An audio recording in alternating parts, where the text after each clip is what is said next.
जय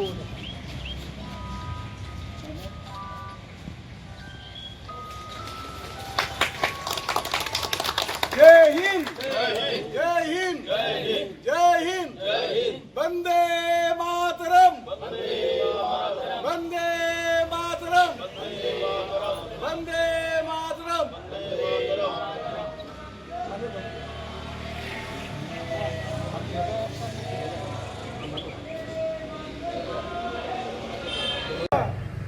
आज ভারতবর্ষের ৭৭তম প্রজাতন্ত্র দিবস। এই শুভক্ষণে পুণ্য দিনে আমি শিলচর ও উদারবন পূর্ত বিভাগ থেকে সবাইকে আন্তরিক শুভেচ্ছা ও অভিনন্দন জানাই। আপনারা সবাই জানেন 1947 ইংরাজিতে আমাদের দেশ স্বাধীন হয়েছিল। আমাদের দেশে কোনো সংবিধান ছিল না। 1950 ইংরাজিতে আজকের দিনে 26 জানুয়ারিতে আমরা সংবিধান গ্রহণ করেছি। সংবিধান মানে কি? আমরা সার্বভৌম রাষ্ট্র, আমরা গণতান্ত্রিক রাষ্ট্র, আমরা কল্যাণকামী রাষ্ট্র। আর আমাদের দায়িত্ব, আমাদের নিষ্ঠা, আমাদের কর্তব্য সব কিছু লেখা আছে আমাদের সংবিধানে। আমাদের কিভাবে কোন পথে চলতে হবে, আমাদের কি কাজ করতে হবে, আমাদের কিভাবে আইন মেনে চলতে হবে, সব কিছু আইনেই আমাদের সংবিধানেই লিপিবদ্ধ করা আছে। আজ আমি এমন একটি দেশের নাগরিক, আমার নিজেকে গর্ব অনুভব হচ্ছে।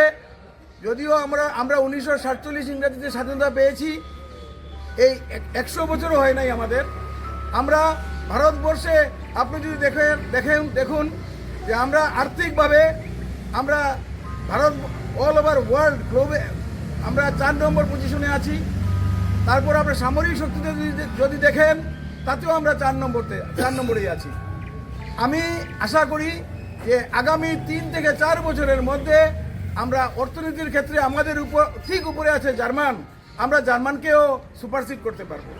আর সামরিক ক্ষেত্রে আমরা আছি 4 নম্বর। আমরা সবাই যদি একনিষ্ঠভাবে দেশ সেবা করি, আমরা নিজের কর্তব্য পালন করি, আমরা কাজ করে যাই, আমি আশা করব যে আমাদের ভারতবর্ষ পৃথিবীর মধ্যে হয়তোবা আমরা এমন দিন আসবে, হয়তো পৃথিবীর মধ্যে সর্বসেরা দেশ হবে। ভারত আবার জগত সভায় শ্রেষ্ঠ আসন লবে। বলো বলো বলো সবে ভারত আবার জগত সভায় শ্রেষ্ঠ আসন লবে। শতবিনা বেনু রবে, ভারত আবার জগত সভায় শ্রেষ্ঠ আসন লবে। এই সংকল্প আমরা আজকে 26 জানুয়ারিতে আমাদের সবাই নেওয়া উচিত। আমরা শ্রেষ্ঠ আসন মুখে বললে হবে না, আমাদেরকে কাজ করে আমরা শ্রেষ্ঠ জায়গায় পৌঁছে দিতে হবে। ধন্যবাদ সবাইকে। আমি আবার সবাইকে শুভেচ্ছা জানাচ্ছি।